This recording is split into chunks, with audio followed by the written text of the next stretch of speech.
misericordia. Bendícenos este día que vamos a iniciar con este curso. Danos tu Espíritu Santo para renovar nuestro sacerdocio. Te lo pedimos por Jesucristo nuestro Señor. Amén. En el nombre del Padre, del Hijo y del Espíritu Santo. Amén. Bien, ya hemos llegado al jueves. Jueves, un día complicado, un día largo. Y vamos a ver qué es lo que San Marcos nos cuenta. El primer día de la fiesta de los panes ácimos, cuando se sacrificaba el cordero pascual, sus discípulos le dijeron: ¿dónde quieres que vayamos a preparar la cena de la Pascua? Entonces Jesús mandó a 2 de sus discípulos y les dijo: vayan a la ciudad, les saldrá al encuentro un hombre que lleva un cántaro de agua. Síganlo hasta la casa, que entre y digan al dueño: el maestro dice, ¿dónde está la pieza en que podré comer la Pascua con mis discípulos? Él les mostrará el piso superior, una pieza amueblada ya lista. Preparen todo para nosotros. Y los discípulos se fueron. Entraron en la ciudad y encontraron la casa tal como Jesús les había dicho. Prepararon la Pascua. Marcos 14, 12, 16. La historia de Marcos sobre la última semana de Jesús se mueve hacia un punto culminante.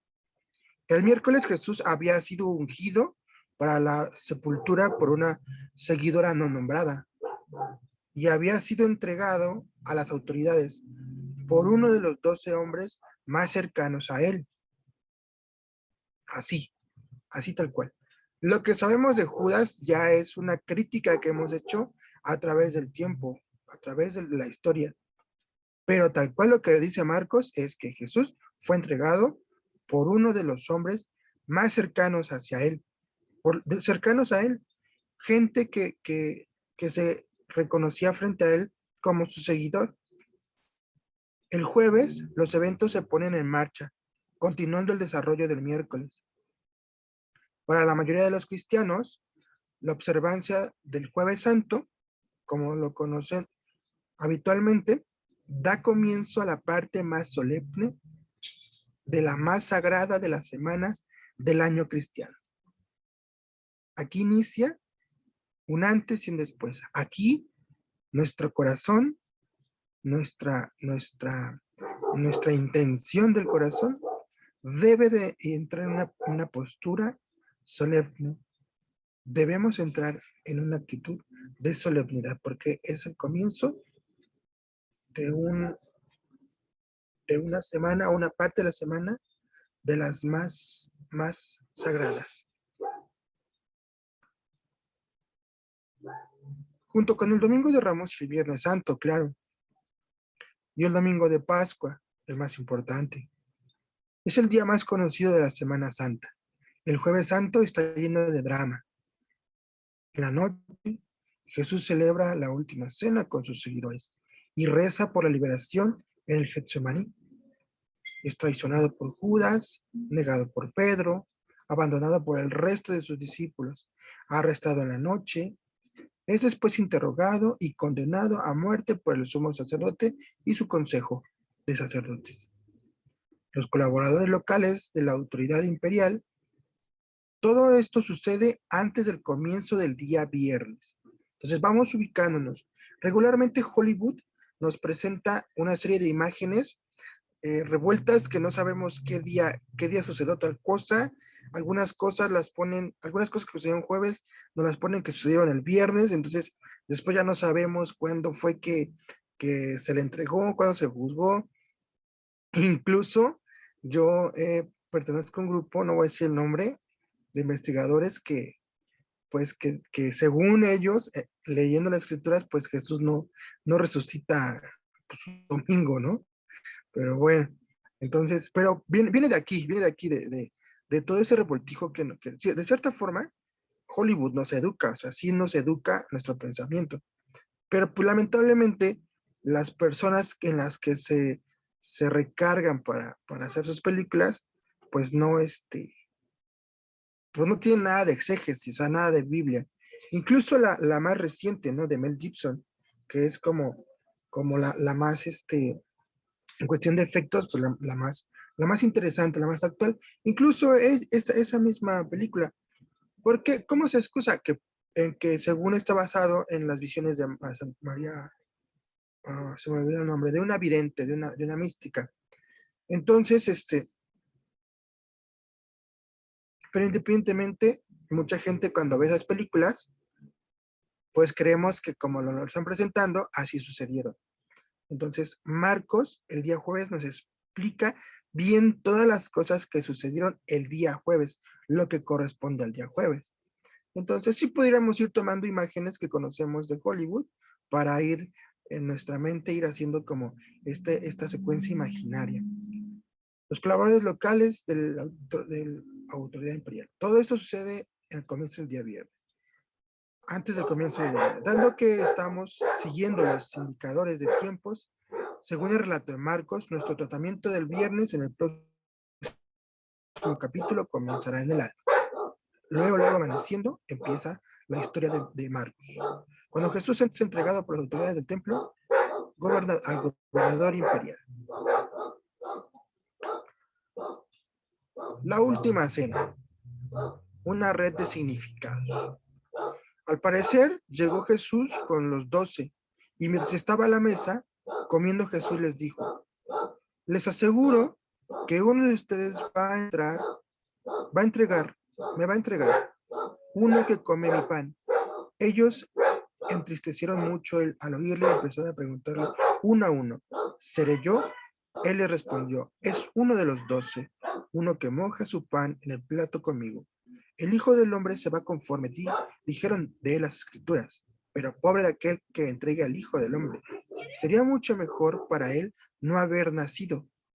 Durante la comida, Jesús tomó pan y después de comunicar la bendición, lo partió y se lo dio diciendo: tomen este en mi cuerpo. Tomó luego una copa y después de dar las gracias, se la entregó y todos bebieron de ella. Y les dijo: esta es mi sangre, la sangre de la alianza, que será derramada por una muchedumbre. En verdad les digo que no volveré a probar el zumo de la cepa hasta el día en que lo beba de nuevo en el reino de Dios. Marcos 14, 25.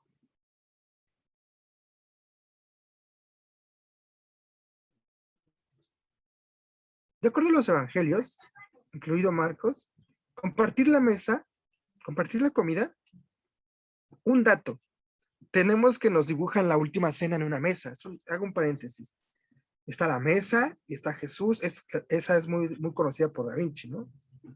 En el tiempo de Jesús no había mesas. No existían. No existían las mesas. Al menos, ¿no? Ahí en Palestina, de donde era Jesús. En territorio de Palestina, en Jerusalén. No existían.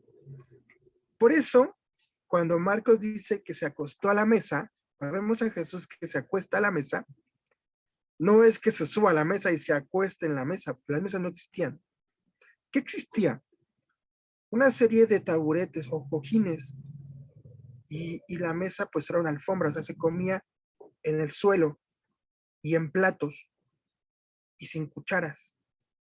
Por eso, cuando dice el que moja conmigo mi pan, se refiere a que ellos agarran la comida con los dedos, agarraban la comida con los dedos y con el pan. Entonces, cuando dice se acostó a la mesa es porque cuando él se va y se pone donde está para la comida, se acuesta porque hay una serie de cojines, de taburetes, de cobijas. O sea, no sabemos realmente qué es lo que se colocó, pero por eso se acuesta, porque se puede acostar, porque no existen las mesas. Se come en el suelo, se come en el suelo. Entonces, dato nada más. Compartir la mesa era una de las características distintivas de la vida pública de Jesús. A menudo enseñaba durante las comidas. Veamos que Jesús en los evangelios siempre al enseñar, al aprender algo de él, hay comida, hay una reunión. Los banquetes son temas de sus parábolas. Sus costumbres de compartir comida era a menudo criticada por sus oponentes. Los escribas y los fariseos preguntaban agresivamente: ¿Por qué se sienta con los colaboradores de impuestos y pecadores? ¿Por qué come con publicanos y pecadores? El tema es que Jesús come con indeseables, gente que socialmente no es querida, los marginados, los parias, en una sociedad en la cual la gente con quien uno comparte la mesa es enormemente significativo. Es importante. Hay un dicho, ¿no? Dime con quién te juntas y te diré quién eres. La práctica de comidas de Jesús trataba el tema de la inclusión en una sociedad con diferentes sociales y muy marcadas, diferencias sociales y muy marcadas. Este es Cristo. Tenía tanto significado religioso como político. Religioso porque estaba hecha en nombre del reino de Dios, esas comidas. Político porque afirmaba una visión de la sociedad muy diferente, donde los personajes principales son aquellas personas que la sociedad desprecia. Los sucios, los pobres, los delincuentes, los drogadictos, gente que la sociedad desprecia, diferente. Una analogía más cercana a nuestro tiempo sería un líder religioso en América del Sur anterior a la legislación antidiscriminatoria de los años 60, compartiendo comidas públicas integradoras y declarando, este es el reino de Dios. Es un ejemplo actual, ¿no? O sea, si lo pusiéramos en ejemplo actual, moderno, eso sería. O sea, sería un choque político, un choque social. Y no lo es el mundo dividido que ve a su alrededor. Pero las comidas no estaban solo relacionadas a la inclusión, también estaban circularmente relacionadas con la comida, con el alimentarse. El alimentarse.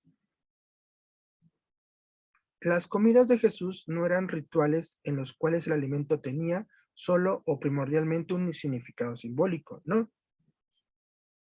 Eran comidas reales.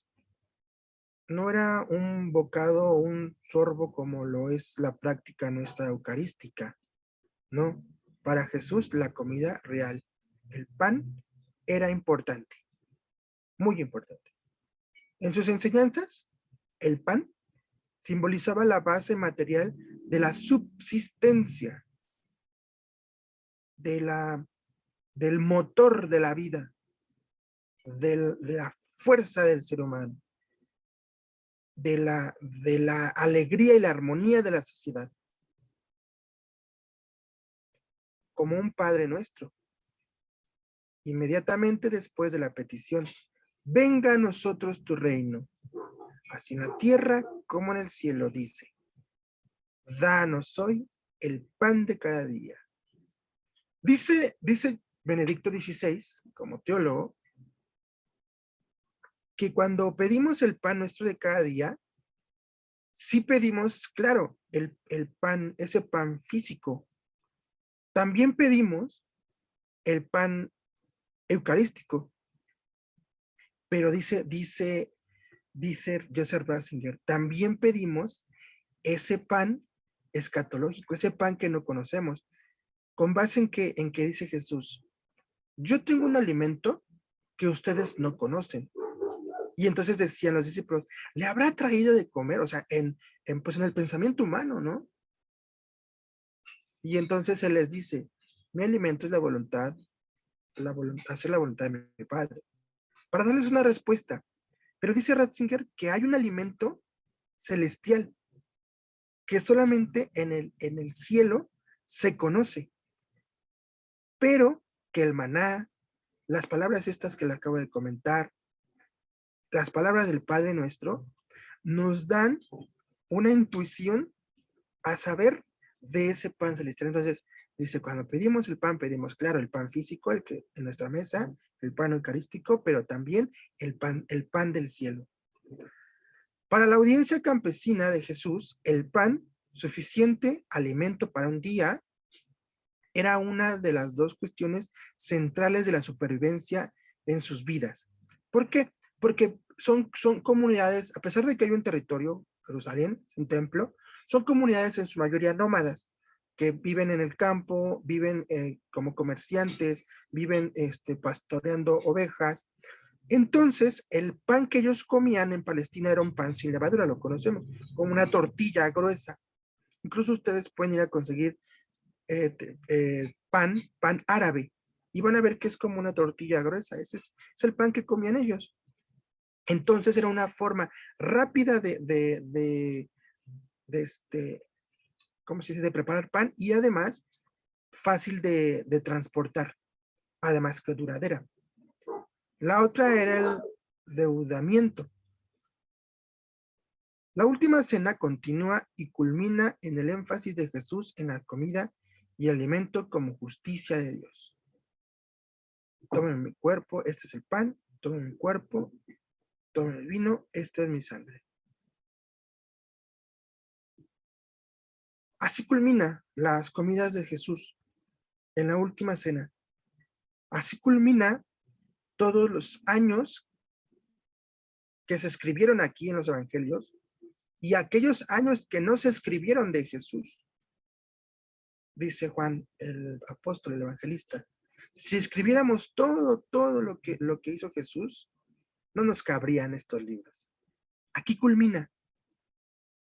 Ese es el sello de Jesús. La comida, la reunión,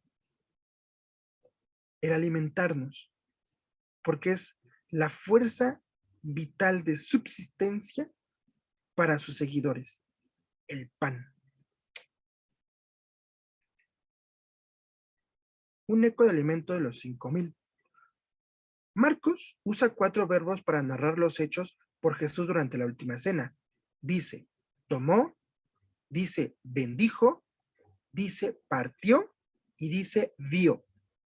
Estas 4 palabras claves nos recuerdan una escena, anterior, también relacionada con el alimento en Marcos, en la cual Jesús alimenta a 5,000 personas con unos pocos panes y 2 peces. Tomó Jesús los 5 panes, los 2 pescados, levantó los ojos al cielo, pronunció la bendición, partió los panes y los iba dando a los discípulos para que se los sirvieran a la gente. Asimismo, repartió los 2 pescados entre todos. Hay una escena que se repite 2 veces en Marcos de la fracción del pan. Los biblistas consideran que la segunda solamente es como un remembrar la primera. Se considera que nada más Marcos habla de una multiplicación de panes y que la segunda vez que se repite solamente es como la remembranza del primero, como un flashback. Lo que entendemos es la importancia que Marcos le da pospascualmente, porque Marcos escribe esto ya pospascual, ya después de la resurrección, después de que Cristo subió al cielo.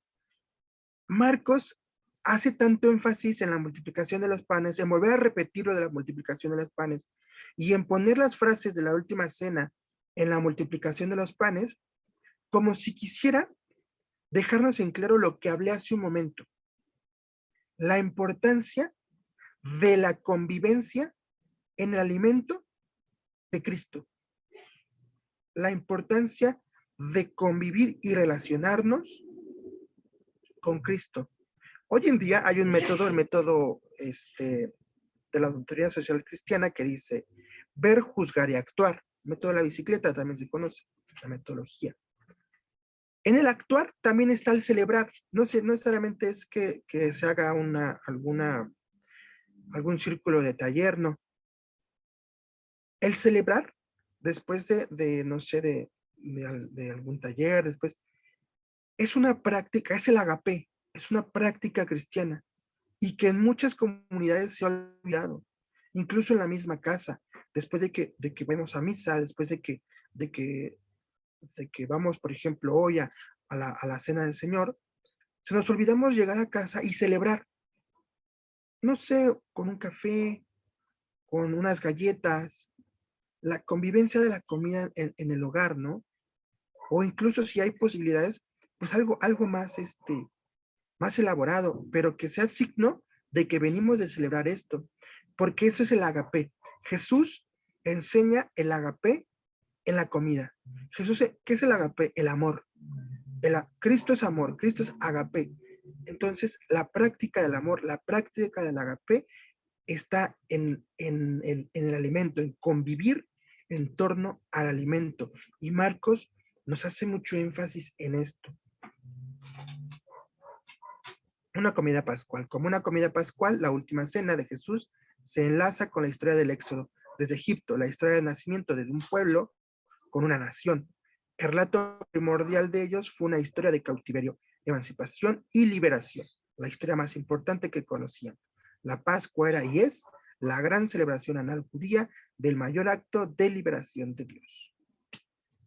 Cuerpo y sangre y muerte de Jesús.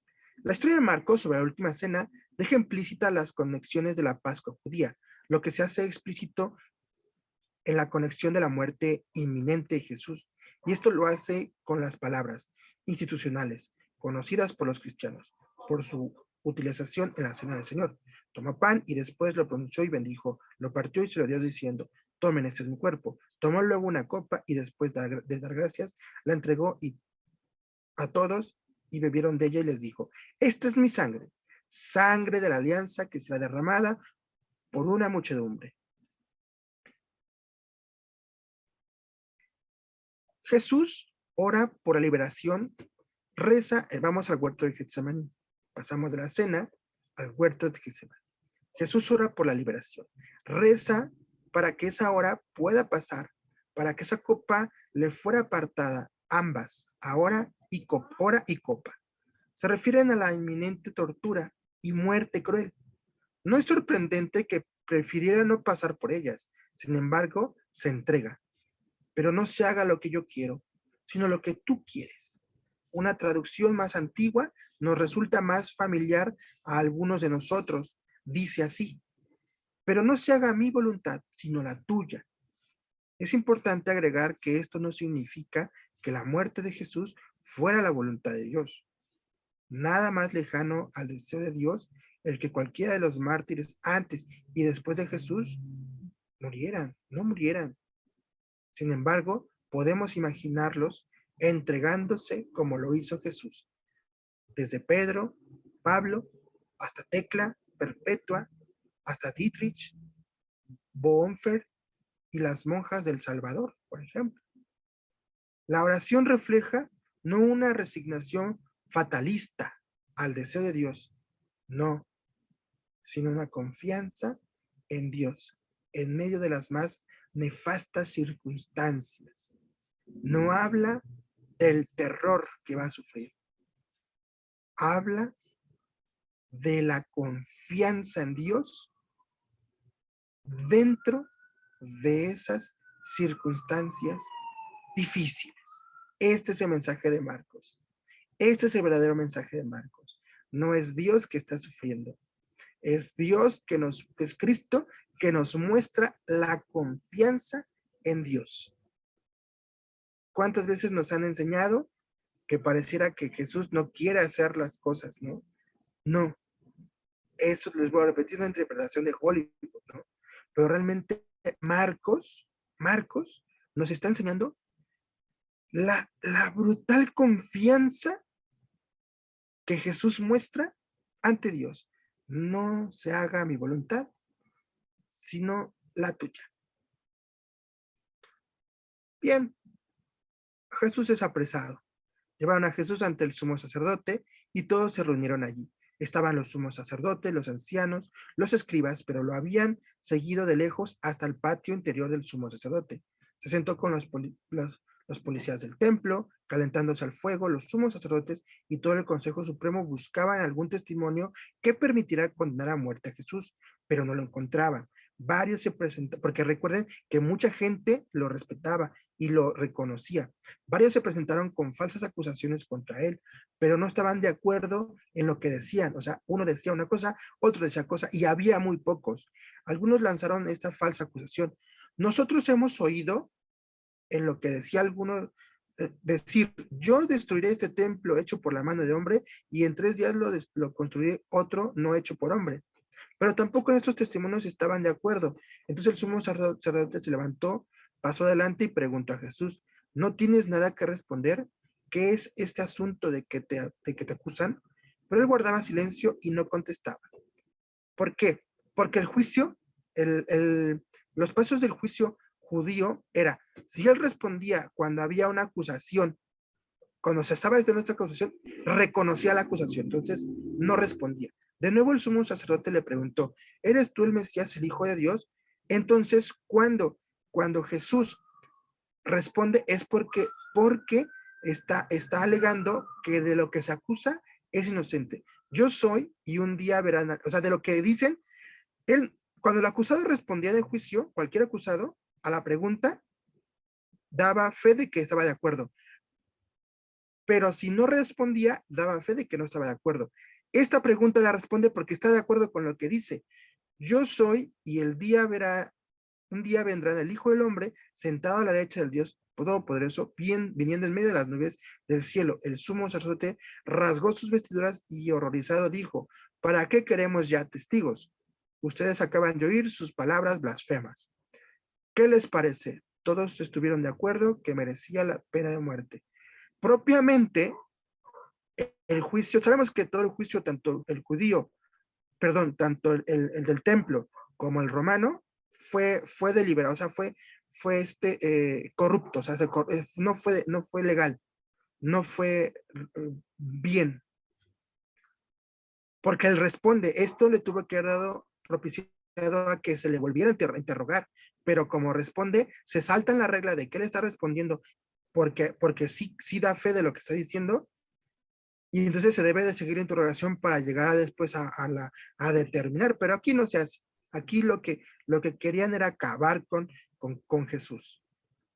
Le cubrieron la cara y le golpeaban antes de decirle, profetiza. Y los policías del templo lo bofeteaban. Confesión y negación de Pedro. Mientras Pedro estaba bajo el patio, pasó una de las sirvientas del sumo sacerdote y al verlo cerca del fuego lo miró fijamente y le dijo, tú también andabas con Jesús de Nazaret. Él lo negó. No lo conozco, ni entiendo de qué me hablas, y salió al portal, pero lo vio la sirvienta otra vez y le dijo a los presentes, este es uno de ellos. Pedro lo volvió a negar. Después de un rato, los que estaban ahí dijeron de nuevo a Pedro, es evidente que eres uno de ellos, pues eres Galileo. Entonces se puso a maldecir y a jurar, yo no conozco a ese hombre de quien ustedes hablan. En ese momento se escuchó el segundo canto del gallo. Pedro recordó lo que Jesús le había dicho antes de que llegara el gallo cante 2 veces, tú habrás negado 3, y se puso a llorar.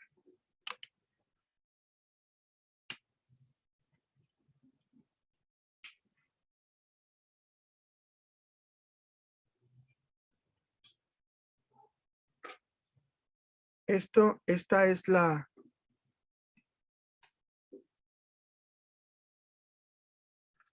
es la parte crítica del Evangelio, ¿no? Donde nuevamente Marcos, ya la mujer que llevaba el vaso de alabastro y lo ungió, Marcos ya nos había dicho que la actitud de los apóstoles era fracatoria. Y esta es la aseveración de ello. El fracaso de los apóstoles. El fracaso de ser discípulos de Jesús. Marcos escribe esto a una comunidad en Egipto. Ahí fue donde Marcos predicó, en Egipto, en Alejandría, en la arquidiócesis de Alejandría. Y esa comunidad es la que lee esto. ¿Cómo leyó la comunidad? ¿Cómo? O pensamos que leyó la comunidad. Como eso, como humanos que tendemos a fracasar. Tendemos a fracasar. Como humanos que tendemos a traicionar a Jesús. Como Judas. Como humanos que somos vulnerables. Como humanos que dejamos solo a Cristo por nuestros miedos, como Pedro, ¿no? Nuestras inseguridades, nuestra poca fe, ¿no?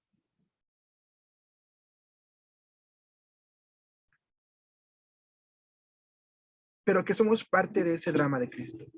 Somos parte de ese sufrimiento, somos parte de esa humanidad. Y que el día jueves, a pesar de que nos muestra el fracaso de los discípulos, el día jueves fue el día que nos dio su cuerpo y su sangre. Tengan, coman y beban. Y ese mismo jueves, Judas lo entregó. Y ese mismo jueves, Pedro lo traicionó. Pedro lo negó. ¿Y cuántos discípulos más? ¿Dónde estaban, no? Solo vemos que Marcos habla de Pedro. ¿Y dónde estaban los 12? ¿Y dónde estaban los 500 que habla Lucas? 500 discípulos que tenía. ¿Dónde estaban? El fracaso de los discípulos. Pero Cristo, o Marcos, antes de que Cristo vea que sucede todo esto, ¿qué les ha dado? El ágape, la comida, la comida. El día jueves, Marcos inicia con la preparación del ágape, nuevamente a reunirlos. Porque ¿con quién come Cristo? ¿Con los perfectos? ¿Con quién come Cristo? ¿Con los puros? ¿Con quién come Cristo? ¿Con los ricos? ¿Con quién come Cristo? ¿Con quién se reúne Cristo? ¿Con los que no mienten? ¿Con los que están llenos de santidad? ¿Con quién come Cristo? Hay que preguntarnos. Con este tipo de personas, como Judas, como Pedro, como los publicanos y pecadores, con ese tipo de personas come Cristo, con ese tipo de personas se reúne, porque a ese tipo de personas Jesús les cree, porque los sanos no necesitan de médico, sino los enfermos, ¿no? Dirá en otro momento el evangelista. Pues sin más que agregar, quiero decirles que el día de hoy, pues celebramos juntos con esta cena pascual, con esta última cena de Jesús, el sacerdocio de todos, nuestro sacerdocio. Un día jueves como hoy, hace más de 2000 años, Jesús nos ordenó sacerdotes a todos aquellos que hemos sido bautizados. Para aquellos que no conozcan por qué digo esto, a través del bautismo, nosotros adquirimos ser sacerdotes, por el bautismo nosotros somos profetas y por el bautismo nosotros somos reyes. Sacerdotes, profetas y reyes. Porque nuestro Padre es un rey. Entonces, una muy calurosa felicitación a todos los sacerdotes bautizados, a todos los sacerdotes del mundo, a todos los sacerdotes de Latinoamérica y Norteamérica que nos están viendo. Un fuerte abrazo y un fuerte felicitación. Y no desfallezcan. Si algo nos enseña la oración del huerto de Getsemaní, es la confianza que Cristo pone en Dios. Es la confianza que tú debes de saber poner en Dios. No porque seas perfecto, porque Cristo no come con perfectos, come con imperfectos. Come con todos aquellos que la sociedad considera equivocados. Esa es la mesa del Señor. Porque los sanos no necesitan de médico, sino los enfermos. Dice el apóstol San Juan en la primera carta, quien diga que no tiene pecado, miente y ya es pecador. No hay nadie perfecto. Y Cristo come con ellos. Entonces, este jueves es un jueves largo, es un jueves muy importante y pido a Cristo que brille la luz en su corazón de cada uno de ustedes y les fortalezca su sacerdocio bautismal. Muchas gracias por haberme escuchado. Muchas gracias por estar aquí nuevamente. Y ya nada más nos falta pues el día viernes. Que tengan muy bonito día. Vamos a